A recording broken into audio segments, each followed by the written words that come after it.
Фотографијата од записникот за поднесената кривична пријава во која стои исказот на Орце Камчев кој пријави изнуда во оделението за организиран криминал е лично видување и не може да биде доказ доколку случајот стаса пред суд, коментираат адвокатите. Тоа се зборовите на Камчев, обвинителството е должно да ги провери и подкрепи со докази, во спротивно тие немаат никакво значење. Според правникот и адвокат Јанаки Нитровски, само еден човек има интерес да се зборува за рекет, каде што е сведок, а не империја, каде што е осумничен.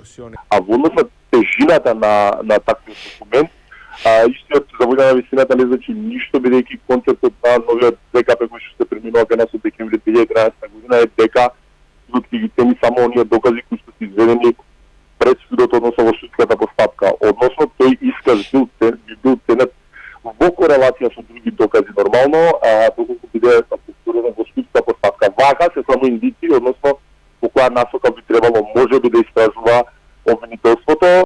Факсимилот е фотографија направена со мобилен од документ прикачен на предметот.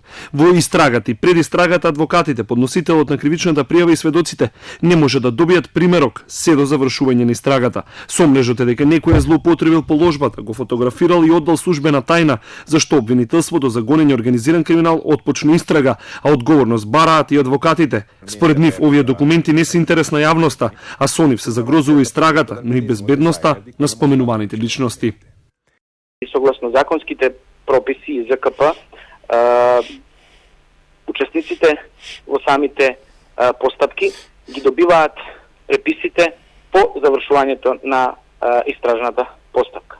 Што значи, најверојатно истрагата за објавувањето на самиот записник треба да се фокусира во оделението за гонење на организиран криминал и корупција.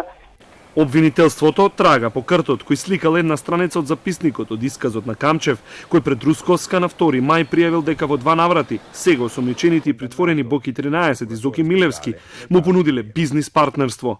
Ги одбил, а во третиот обид им исплатил 1 милион во Луи Витон чанта. Случајот доби назив рекет, а Камчев стана сведок и Рускоска. За специјалната обвинителка Катица Јанева, освен 2 куси потврдни реченици во аудио снимка во италијански информативен портал, друг доказ не е најавен од обвинителството дека е злоупотребила службената положба, примила награда за да му го прекине притворот на Камчев и да му го врати пасошот, за што доби 30 дена притвор и заработи истрага во рекет. Од друга страна, сведокот Камчев користи годишен одмор и одмара во Банско во соседна Бугарија, а истрагата за империја е прекината откако Врховниот суд го струши предметот, соопшти надлежната обвинителка Лилја Стефанова.